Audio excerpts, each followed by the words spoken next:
If you're just starting out in music, or maybe it's been a while since you've been releasing, it's super important to find real fans, true fans, people that are going to love your music because they like your music for what it is and not because they're a friend or relative. In this episode, we're going to talk about finding those first true fans. So let's get to it. You're listening to the CD Baby CD Baby CD Baby DIY Musician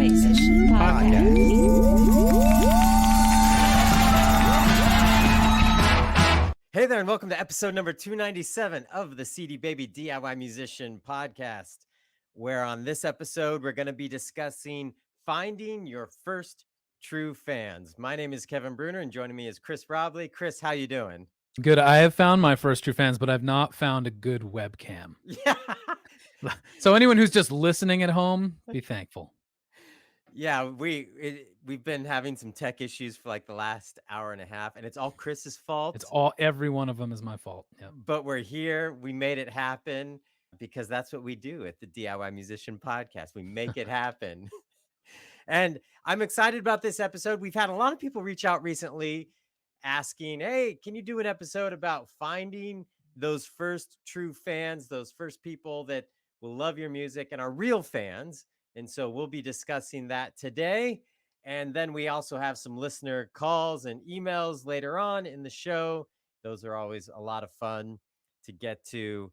But first, if you are interested in playing the DIY Musician Conference, you need to get your ticket now. Tickets are only $99, and we give priority performance access to people that buy in at the early bird because we like to get this scheduled and know people are coming. And we're going to make sure there's plenty of performance opportunities this year. We've got the open mic. We're adding some daytime showcase opportunities. Chris and I were just in Austin a few weeks ago, and the hotel had this cool performance area in the lobby we're trying to snag and make sure that it's programmed with artists like you, but you got to get your ticket. It's only $99. Head over to DIYmusiciancon.com. That ticket price is only good till the end of the month. So get it locked in. So you save and you also get first access to. Put your name on that list to play because that's who we're picking from. Yes.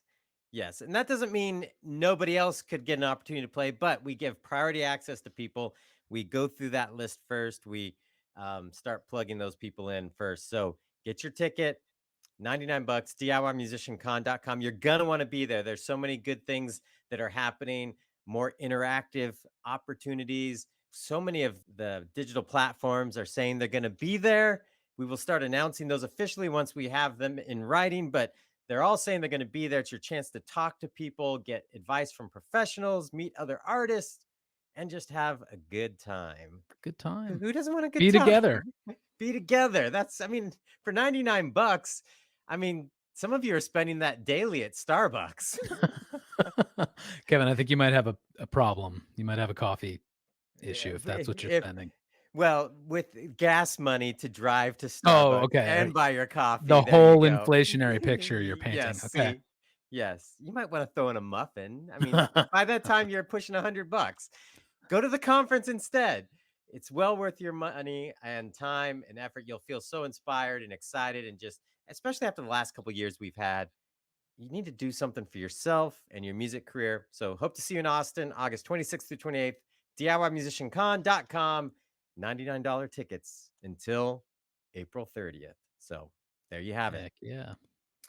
All right. This episode and this topic is an interesting one because even if you're not a new artist, I think this is something that artists feel like they're going back to square one if they've taken a break, or maybe it's been just the normal release cycle and you're trying to re-engage with people around your new music. Oftentimes it feels like you're starting from scratch again.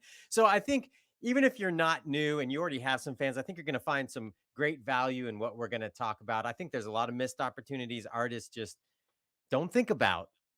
Some things that are just obvious right in front of your face oftentimes, but yeah, it's work. And sometimes you just get tired of having to hustle, but you got to hustle. Well, I think we have some good encouraging tips, but first, Yes, I'm Chris, you I'm got a a hot take.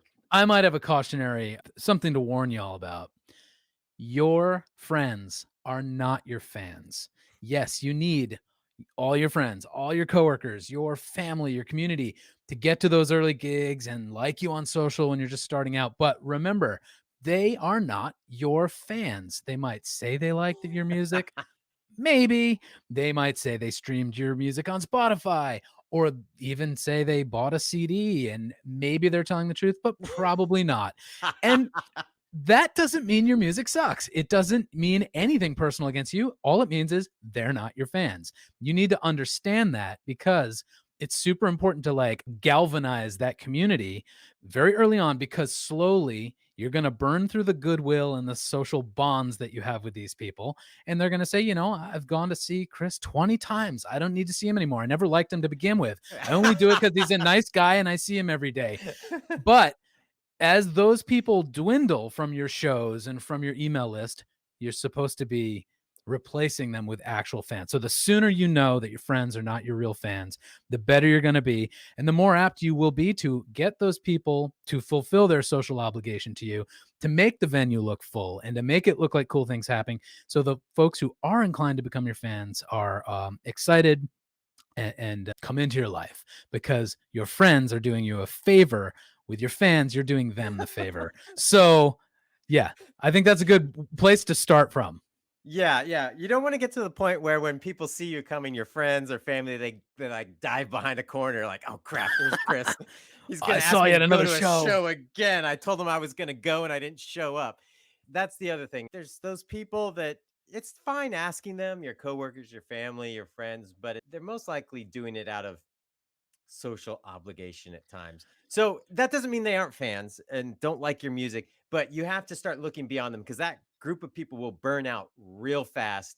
And then you'll be standing there thinking, huh, we used to get 20 or 30 people to our show. Now I can only get two. And that's because all those people that were, there to support you early on are like, all right, I'm I'm not here I'm for done. every gig that you do. You got to get beyond this. So I think it's important that we define what a true fan is before we talk about finding first true fans because Now that some we've told people everyone what a true fan isn't. Yeah. well and some people are like dang all I have are family and friends but the thing that's interesting about family and friends and people that know you from other things besides music, what's that saying about there's like a saying about a prophet never welcome in his hometown or something, I Oh forget what yeah, it is. that sounds perfect. That's one of the reasons why people that you know really well are not inclined to be your true fan, because they know you too well. There's no mystique.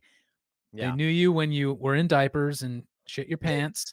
So you're never going to be a musical genius in their eyes. You might actually be one, but not to those people. So you got to go find Yeah. other people. Yeah, so I think that's one thing to point out with the when we're saying who they're not before we dive into who they are is the idea is that we're trying to find people that see you for an artist and your coworkers that want to come support you, they see you as somebody you work with. Your family and your close friends, that relationship supersedes everything else and that's what they're going to see you at. So that, like you said, that mystique, that cool factor it's not there in most of those cases, and so it's kinda like, "Oh, that's neat. Kevin has this cute little band that he goes and play. I'll go see them to support him." So, we gotta get to real fans, real people that think that, "Wow, I like this band. There's something cool," or that see you as artists and an artist that they wanna follow and listen to. So, what is a true fan, Chris? Well, I have a few rules, although now that I say that, this first one is not a rule per se, but I think generally a true fan is someone who doesn't have social bonds and obligations to you.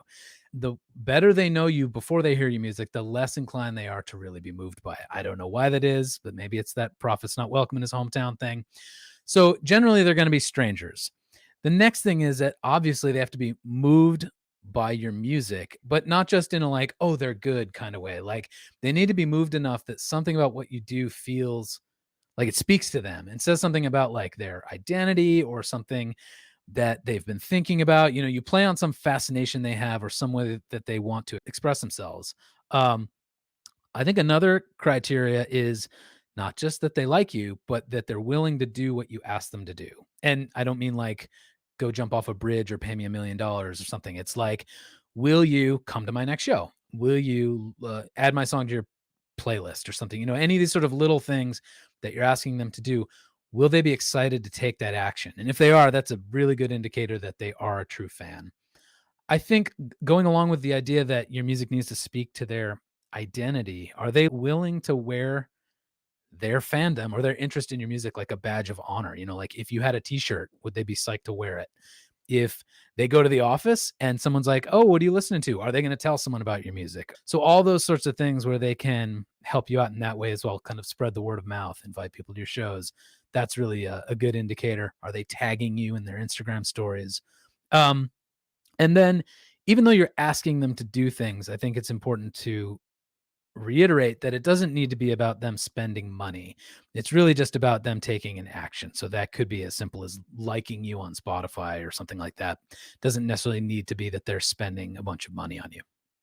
Yeah, I like this list, especially that part about not about the money. It could be money in there, We but like those but fans too. but the thing is you're looking for all these are just indicators of intent that this person is somebody that is doing it or following along for the right reasons, not because they work with you or they're your mom. Those people are great too, but these people are following along for the right reasons, and you want to be able to recognize that and nurture it. And so that's what I think is important to set the table for the conversation about understanding who these people are and what a true fan is compared to what a lot of other artists do. And the funny thing is I've seen this play out in this whole thing play out in real life when the band I had here in Portland, Hello Morning, was playing in the local scene, and we were really trying. We were actually to the point where like we're not inviting friends and family anymore because we're past that, and we got to really start forcing ourselves to get beyond it and go after those true fans. And you'd play a gig where this other band, like you're on the bill with them and they fill it out and they think they're the best because it's like it was their gig where all their friends and family came out. But the next gig, there's going to be 10 people. And I've played gigs with those bands because it's like, oh, that band got a good turnout. And then you find out when they play the next time, nobody comes They because, just galvanize their initial community, which we all have to do. It's like not to shame that. It's totally essential because when you're starting out, literally no one else on the planet knows you even exist. So you have to yes, go to the people who yes. know you.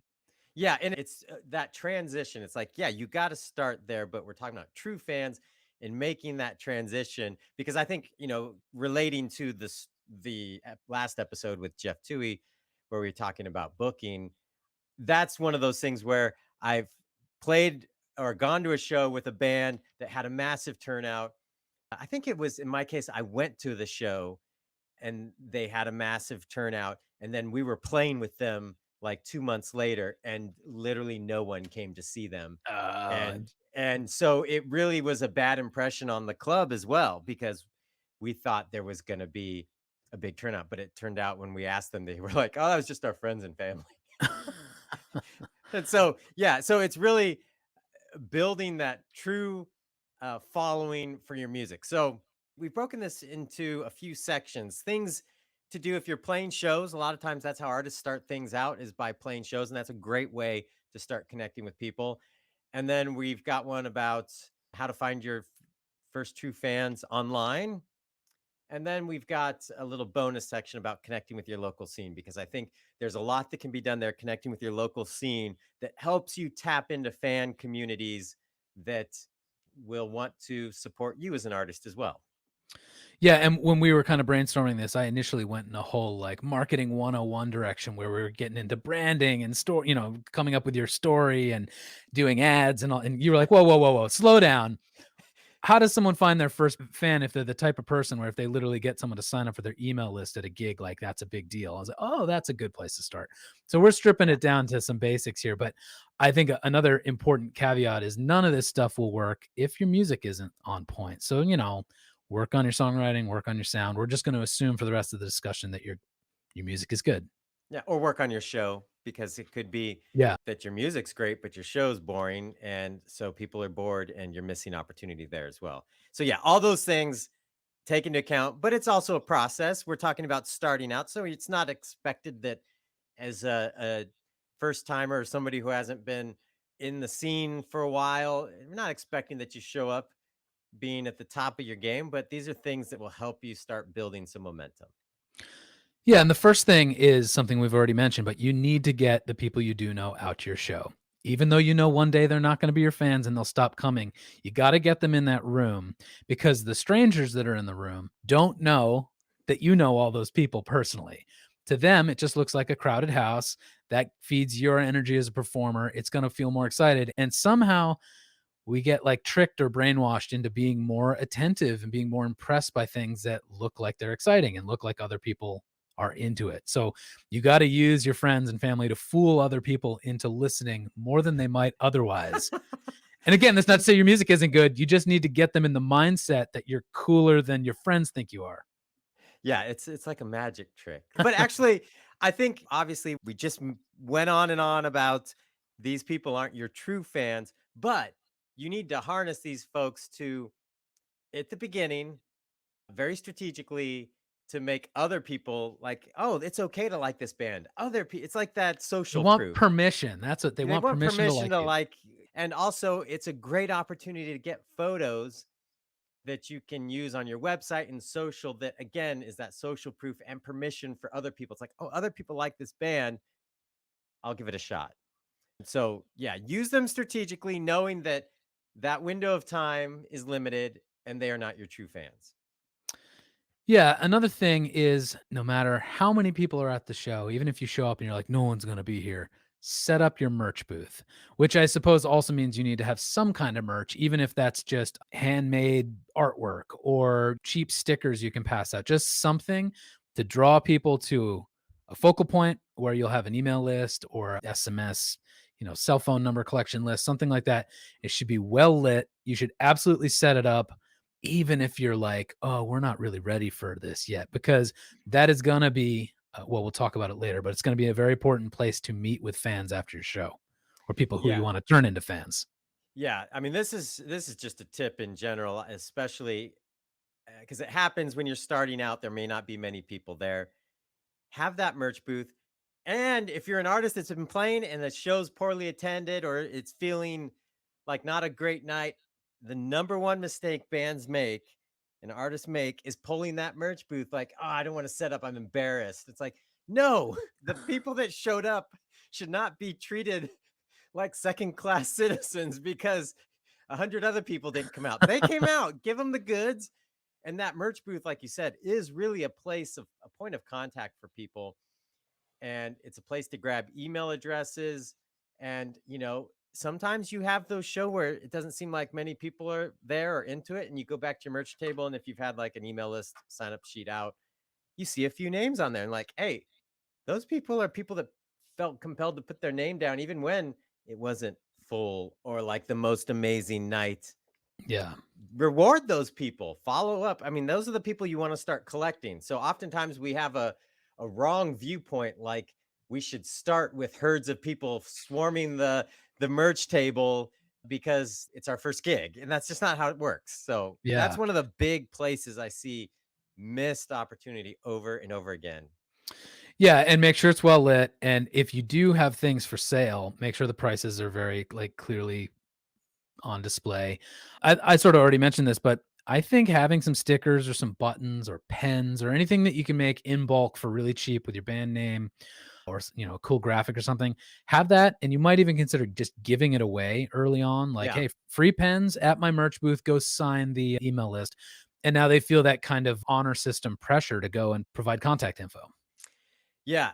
I have found a company, many of you have probably used. They have no way paid me to say this, but Sticker Mule, get on their email list. When you get on their email list, and I don't know if it's just because I bought something from them, but I'm getting these like every couple weeks. I get these insane deals for like this week. It was those metal pins, and it was like I can't remember what the amount was for the pins, but I know like some of the buttons have been like 50 for $29 or stickers 100 for $29. They like the $29 price point. It's always $29. And they send you a free bottle of hot sauce with it, which is Ooh, sticker mule. strange I got to get and on it's this. good. It's good hot sauce too. But Yeah, those deals are amazing, and it's like, take advantage of those, get some small merch items, some stickers, some buttons or pins that are cheap.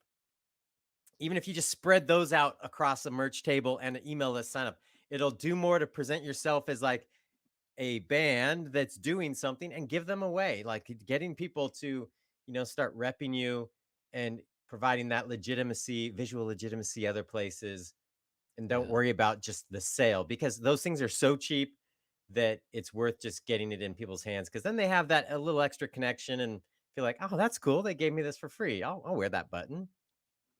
Yeah, the next thing on my list is something I should do a lot more than I have, but anytime I have done it, it's been really, really helpful, which is find someone in your little community who doesn't mind being like a social butterfly, sort of a salesperson, as long as they're not too pushy, and have them go around the room throughout your gig and after the gig with an email contact list or an SMS collection list or whatever. Maybe send them out with those stickers or buttons and have them go to every person in the room and like, hey, did you like the show? Like, if you want to get on their list, here's a free sticker. And you don't want that person to like badger or guilt people into signing the email list, because that's a worthless contact. They're going to unsubscribe. You want those people who truly liked your music. But to have someone else out there doing the work for you can be so great. You'll leave with way more emails than you would if you simply waited on people to come approach you. Yeah, here's a trick. Just thought of this. Just print out a full sheet of paper size QR code, like if it's on like cardboard or poster board or something, so it's a little more or substantial, put on a clipboard and have someone walk around and just have people scan the QR code with their phones. And it could take it to an email sign up or SMS sign up form. And then if they do that, they could get access to one of your tracks or Mhm. something special, something like that. So like they've got their phone, they can do it. They don't have to take a pen. You can just have everyone real quickly scan it. That's also something you could do from the stage, and it's kind of fun interactive thing with the audience. Just get them to take some sort of action that gets you some contact information, because even if they're not super fans or all of them are like, okay, I just feel the social pressure to scan this QR code because someone's in my face, at least you're starting to get people, because you were talking about getting those true fans. You're getting people that are there. You're getting people that have had some sort of experience or connection with you. And now you're able to contact and communicate with them further. Yeah, and that reminds me of something that was on our list for later, but I'll mention it now, is you could do a giveaway. If you announce from the stage, hey, everyone that, scans this QR code, gives contact information, I'm going to pick one or two of you tonight to give a free t-shirt to or whatever, or send you home with something cool. So like you could say it from the stage and literally everyone will do it all at once. So, And your giveaways don't have to be just your band gear. If you have People love free crap. I don't know why it is. And if you give them something of value, they go crazy for it. So like you could have like two $10 Amazon gift cards or something, and people will lose their minds trying to get signed up for the chance to win that. It's mhm. so funny to watch people at like games and concerts when they're throwing t-shirts into the crowd. People are like diving from the Uh-huh. the the the upper the upper I'm tiers imagining just to get the a free band, t-shirt with branding all over it. I'm imagining the artist on stage with the gun that shoots the shirts Yeah. and stuff.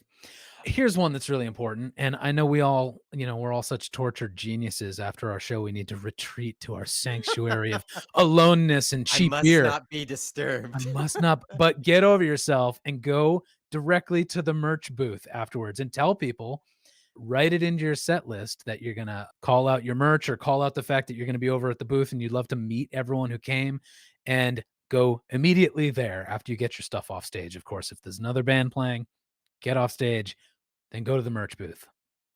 Yeah. And if you don't have a merch booth for whatever reasons, maybe the venue doesn't permit it or whatever, be visible and say hi to people as they're walking or saying thanks for coming, hope you liked it.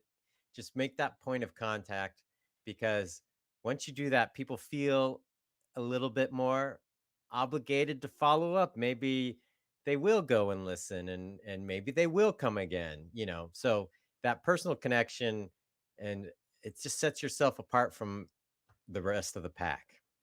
Yeah, and when you're doing that and having these conversations, there's a weird balance between you don't want to be a diva on the one hand. You don't want to be inaccessible and condescending to someone who's talking to you. And at the same time, you don't want to be too shy too, because like it's perfectly fine to say after you've had some small talk and met this person, be like, "Hey, are you interested in a CD or a shirt or whatever?" Like you still want to have the confidence to ask this person to do something and not feel like you're being cheesy salesman. So you in some way you kind of have to talk yourself up, get in a mode of like, even if you have to fake it, like fake some confidence so eventually you get some results out of this.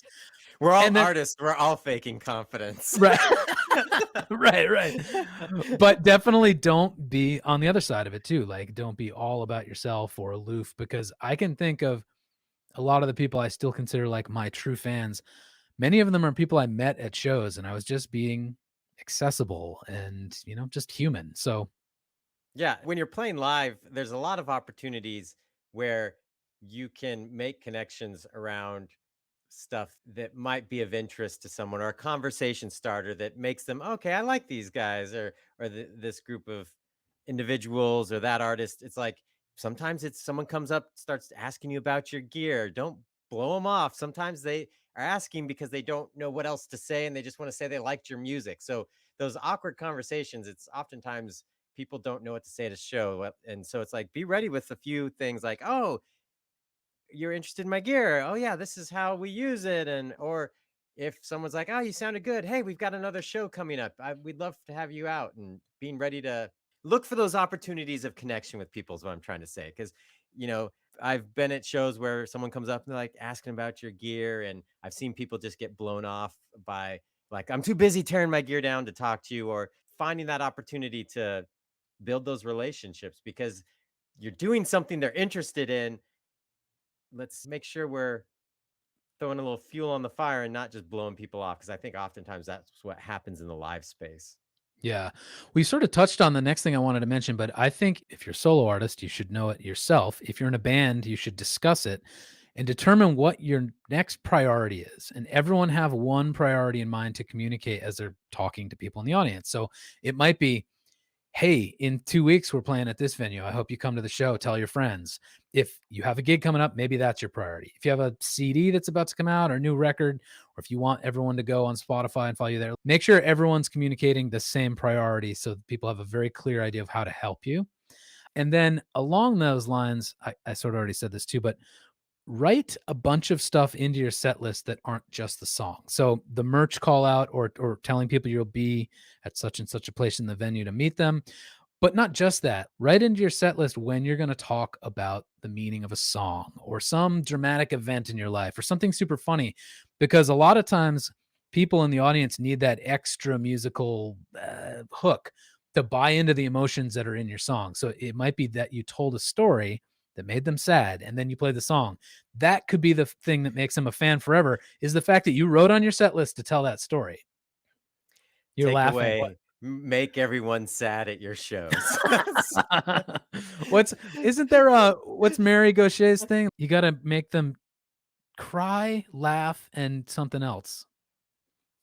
Spend No, money at the bar or something. I don't know what the third well, thing is, but I like that because, again, talking about finding those first true fans, I've been in the band and I've also seen so many bands where this is their in between song thing. We've got a merch table in back. All right, next song. That is not a call out to the merch booth. Okay, we're not saying there's a merch booth. Like we're not doing pointing out the obvious to for people that, oh, that's what that table is with all the merch stuff on it. No, it's like make some sort of connection about, like, take a merch on if you've got cool stickers, or if there's a story behind why you liked a particular merch item, like draw some sort of connection. Or wouldn't it be cool if everyone here was wearing a button right now? We've got buttons at our merch table. you know, make it I'm fun and interesting. I'm laughing because so many musicians, including myself, have all been guilty of doing that thing that you just said. My name's Chris Riley. I have some stuff. Like, what bullshit? We're on stage. We want to be worshipped. We want them all to shut up and listen and think we're amazing and then clap like they've never clapped before. But then when we're like, this is my name, why aren't we so like, I'm this is my name. Go to my merch booth, buy my shit, like love me. But no, instead it's like, I want you to love me. What the hell? Why do we do that? Well, this is one of these things. It's not on the notes here, but my biggest pet peeve of seeing artists is when they don't say what their name is. And I would say I was just at South by Southwest a couple weeks ago, went to a bunch of independent showcases and shows that by artists that I didn't know who they were. Most of them didn't say who they were. If I wanted to know, I had to go do the work and look it up. And it's like, I can't be a diehard fan if I don't even know your name. Tell me Yeah. your name. Get over yourself. You're on stage. Like you want attention. What the hell? Yeah. Yeah. All right. Oh, Yes. with that, we may have wrapped up the things you should do when you're playing live. We could move to the online realm. Yeah. I think to sum it up, what I think all these tips point to is be intentional with every moment of what you're doing. I can tell you, if you've listened to the podcast for a long time, you've heard me talk about the humiliating in store things we used to do at Walmart for small town poets way back in the day. We had this gigantic, mega sized merch booth set up in the men's department, playing acoustic guitars as the people of Walmart go by, and nobody cared. We felt stupid, but then we met some of our biggest diehard fans that had driven miles, flown places, have brought massive amount of people to come see us because of those humiliating experiences. Now, I'm not saying the humiliation is the important part. I'm talking about being intentional with what you're doing because it may seem like a small interaction or not super, life changing, but it could really amount to something. And it starts with being intentional with every moment you have while you are out being your artist persona, your musician career, being intentional. Maybe to state the completely obvious, you don't jump from 0 to 20,000 fans. You have 0 fans, and then you have 1 fan, and then you have 3 fans, and then you have 5, and then 20. Like, you gotta start with lots of little interactions. Yeah, you're not going to luck your way into this. I mean, that's just not how it's going to happen. You got to be intentional. All right, so online. Let's talk about online. Yeah, so maybe some of this is debatable if it's a very new act and they don't have a ton. Maybe they've only released 1 song or they haven't released any songs. I still think you should at least have a presence on one social platform and choose your favorite. Start making some fun stuff there, show your personality, and that gives you a place to drive whatever audience you encounter. And again, incentivize those friends and family and coworkers to like you and follow you in those places. And if they don't love your music, that's why you should also be showing your personality, because hopefully they like that, at least if they're your friends. And if you're sharing that sort of stuff on social, that'll help you kind of gain some of that traction and engagement. Yeah, one thing I'd say with online stuff, the when do I harness and incentivize my friends and family to do something? I think live, it might be that you bring them in earlier, like at the very beginning. Social, I feel like if you're just starting out, get a platform, start using it, get some content out there, and you want your friends and family to follow you. But like the big ask in this area for your friends and family, I think, is when you have music to start asking them to share a link. But going to that well too often, just like in the concert space, you want to make sure you're not going to that well too early, in my opinion, before there's nothing really to share or it can't help build some critical mass. Yeah. The next few things I think I can probably address in one little segment, but you're going to want to have a website. And I know a lot of artists just starting out are probably like, why the heck do I need a website? I don't have anything going on. I literally only have 1 gig on the books. I have no music out there. Your website can be a 1-page site for now. And it should be a place that says who you are, says a little bit about what your goals are in music or what you sound like, why someone should care. And then you should have an email or an SMS collection form. It should be super visible above the fold, which basically means someone doesn't have to scroll to see it. You should have a very clear call to action that is also above the fold, and it should really focus on one objective, do this thing, whatever it is. get on your email list, let's say. But in order for anyone to want to do that thing, or for you, if you're going to expect people to do that, you have to make it worth their time. So you have to have some pretty cool incentive or a little carrot to get them to take the action. And it can be a lot of different things, but it has to be more than just free song, download a free song. That's very 10 years ago. It should be something that's either fun or very deep, or it could be a video. It could be, it really could be anything, just something that feels exciting. And those three things work together: the incentive you're offering, a clear call to action, a clear goal, clear action for them to take, and all of it living on your website. Yeah. Speaking of social, it's not on our notes here, but one thing that I think if you're just starting out and you're trying to find true fans, and this is also a good thing to do, is every once in a while, if you're an established artist, go follow other artists in your same genre. Local artists, go follow bigger artists in the same genre. So you're seeing what they're doing, you're seeing their fans interact, and then you start interacting on their posts. And by interacting, I don't mean spamming links everywhere. And then you can go follow some of those fans that are really engaged, and oftentimes they'll follow you back. So that's a good way to start thinking about how can I tap into fan communities that already exist around my style of music. Hashtags are good, although they don't seem to be as powerful as they used to be.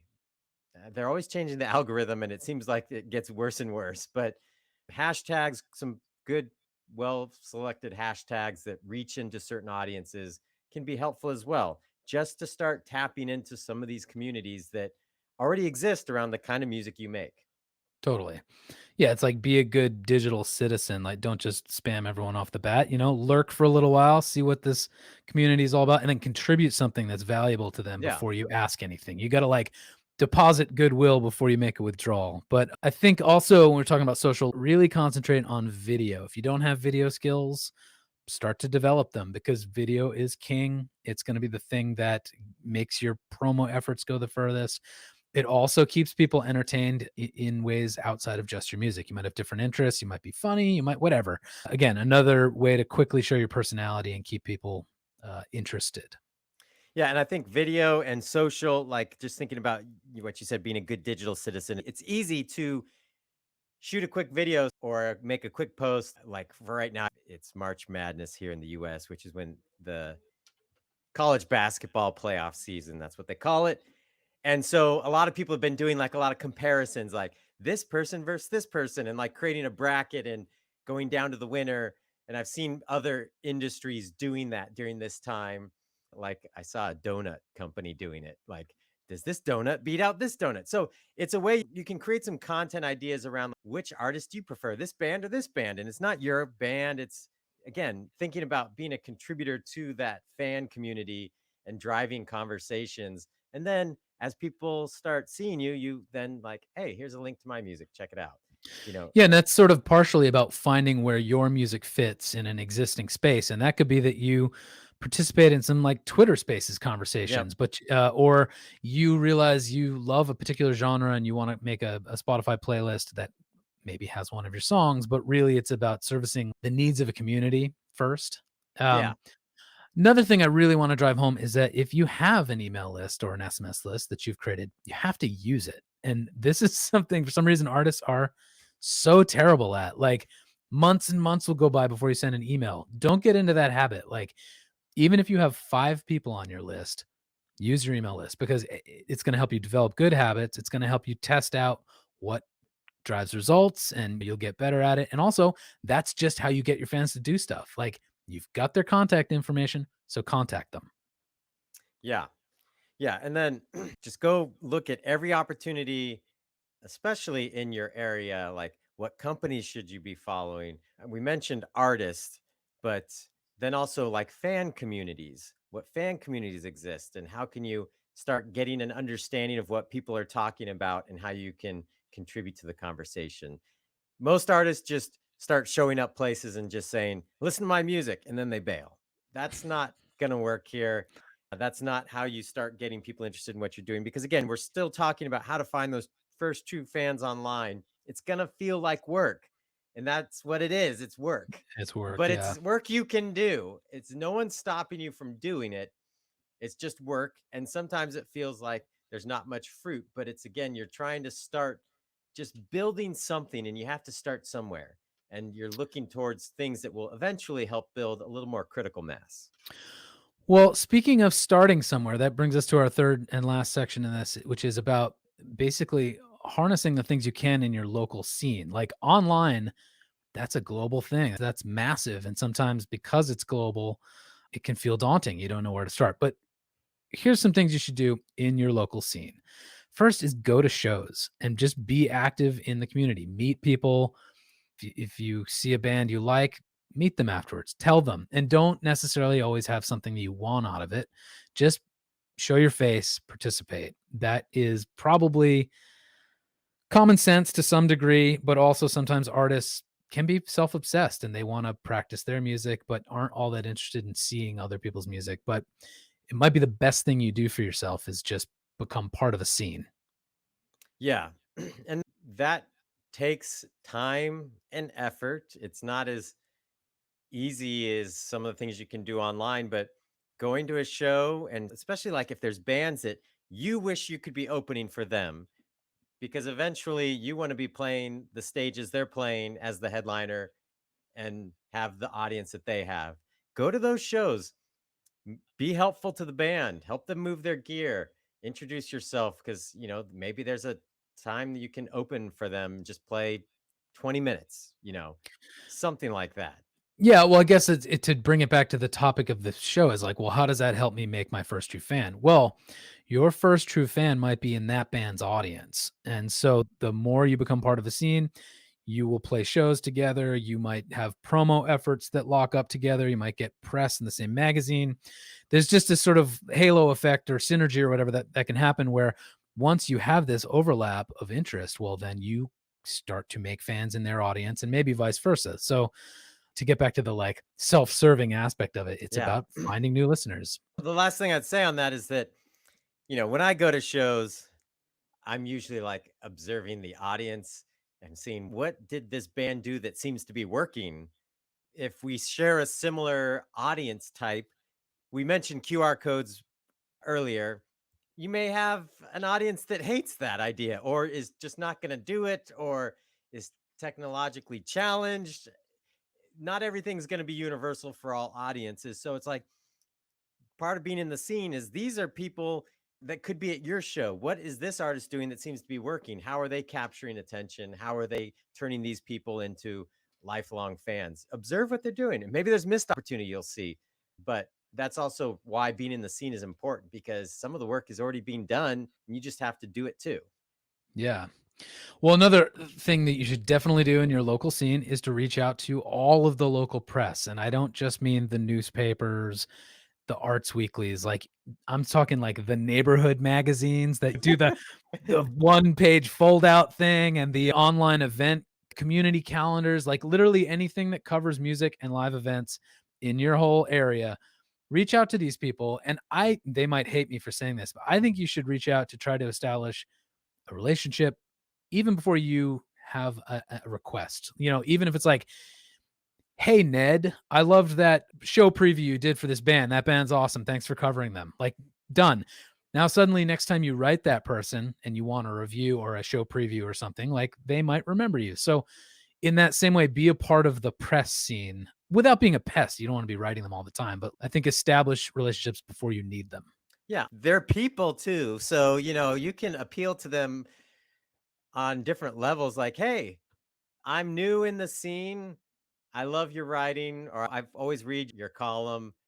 Can I buy you lunch or take you to coffee or get a beer with you and just hear more about your advice for connecting in this area? Hey, my email would go something like this.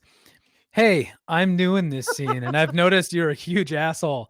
You really are so snarky and you tear bands apart. So I want to know what you dislike so I can avoid it. Sincerely, Can Chris. Can I take you to can can coffee? can you just crush my dreams in private instead of waiting until you write some scathing article about our latest release? That would be Yeah. better. But oftentimes these folks, they work usually pretty thankless jobs. It's a lot of these gatekeepers that people, musicians look at. It's like all day long, people just want something from them. And being a columnist at your weekly paper isn't the greatest gig ever either. It may not be a bad gig, but it's not like the featured reporter at the New York Times or whatever this person may have aspired to be. I don't know. But oftentimes people are just trying to get from them, and it feels like all the relationships are just taking. Try a different approach and, like, hey, can I give something to you? And just hear about your story. Yeah. Oftentimes people will respond positively. When I was in Nashville, I had a roommate that just started reaching out to top session players and asking them if he could take them to dinner, and they were more than happy to. And you're like, these people are like playing on the best records, but they're also people that, again, don't get They uh don't get the star-studded attention yeah, all the they don't time, get so attention a lot, and just having someone like be thoughtful and do something for them feels good. yeah, well, 2 other people you should reach out to while we're lumping in press, not just press, but also local community radio DJs, college radio DJs, people who run record stores. There might be chances to do in studio performances or in store performances. So, sort of include them in your roster of people you try to make some relationships with. The next thing probably sounds very old fashioned, but I've actually noticed it can be really powerful, which is put up posters, make postcards, like have in real life visuals that are in the record stores and on the phone booths and wherever else, because I think everyone thinks so much about their phones now that when people are walking down the street, they're almost surprised to see Yeah. actual physical things. And I noticed for me, I'm like, oh, cool, band posters. Those are still a thing. And I actually read them and take more of an interest now than I ever have. So if you have the time and effort and design skills and a Saturday afternoon to hang up a bunch of posters or put them on community cork boards, I think you totally should. I agree. And this is something I noticed at South by Southwest. There was considerably less flyers and posters around. Now, I know there was less attendance, but there was still plenty of artists playing, plenty of things happening.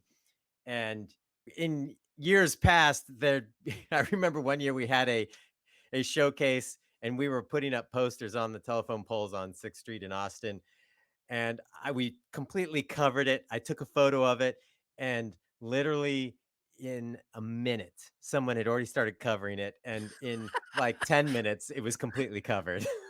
That was I don't miss those days of like the Yeah, the telephone pole wars. yeah, but I did notice there was some cool posters this year. Like I said, there was a lot less visuals because I think people are thinking more just digital.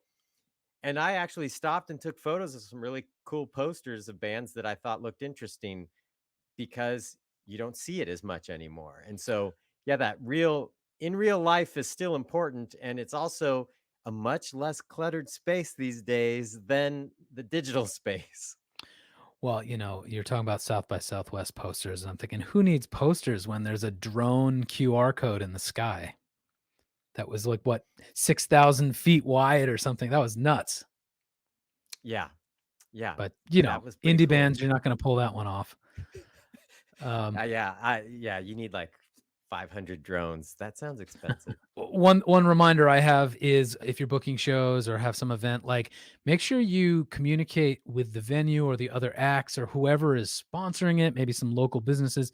Get them to actively partner with you about communicating the show, because it could be your first true fan or a handful of fans aren't even aware of this thing until the business that's involved or the sponsor or the venue sends out their email list or their Facebook event or whatever. So don't forget to just harness as much communication power as you can. The last thing was like the same thing as we were saying, be a good digital citizen, is just be a good member of your community. And like you already said, find ways of helping out. That could mean you're hosting house shows or basement shows, or you're curating a battle of the bands. Just how can you solve problems in your musical community? And when you do, it's going to open doors. And when you open doors, new members of your audience might be behind door number two. Yeah, and also when thinking about finding your first fans, and this is the opportunity just to expand your fan base as well. Oftentimes, you are participating in communities that are based on something else. but the fact that you are a musician is really cool to that community and they rally around you. This is where I think a lot of the success stories we've been seeing around NFTs and a lot of the storylines around that are artists that have been very involved in the cryptocurrency community. And when an NFT opportunity came up, they're already in a community that's interested in something that they're about and they have this commonality. And so now they kind of want to they want to support this artist, or they're intrigued or interested because we have this other shared commonality. I think that happens a lot. If you remember Simon from the Slants, he's been a speaker at our conference. He's going to be back again this year. He was on the podcast several years ago, but he was talking about how they were very big in anime communities and lawyer communities because of some uh, shared commonalities. The lawyer thing, because of all the things he went to, and ended up going to the Supreme Court over the trademarking their band name. That this tapped them into a lawyer community that was very interested in them as an artist because there was something that resonated with them that was outside of the music. So my point being that sometimes there's some opportunities that are that commonality that exists with groups, and you're the one musician they know, and so they rally around you. Mhm. Different than friends and family, and coworkers, but not to be overlooked. All right, folks, you've got about 75 new things to do to try to make that first fan. Yeah, and the main thing to point out is intentionality. Finding new fans is going to be work, and you being intentional with every opportunity you have and not let it pass by. Doesn't matter how big or small it is, don't let it pass by. You're talking about making true fans, and at the beginning, it can feel like finding individuals one by one. We didn't get into advertising. There's some other things, other layers that you can obviously do to throw gasoline on the fire, but we were just trying to start out with the most simple things that you could start doing right now. Of course, advertising and all that stuff getting more complex and targeting people. Yes, that's other ways, but we're talking about just the bare Kind of bones guerrilla basics. Yeah, grassroots type yeah, stuff. Yeah. yeah. All right. Well, if you have a suggestion or something you've tried that's worked, or something you feel like we didn't tap into on this, you can call our listener line at 360-524-2209, or you can email us at podcast@cdbabypodcast.com. Have you done something that's worked well? Are you tapping into some new fans? Share your thoughts. Or if you just have some questions, those work too. So you have the number and the email address. And Chris, I've got to jump to a meeting, so I think we're going to have to call it there. All right. Well, next week will be fun. We're going to talk to one of my friends who makes super creative Instagram reels and TikTok videos to promote his music. Excellent. I can't wait. Cool. See you All right. then. See ya.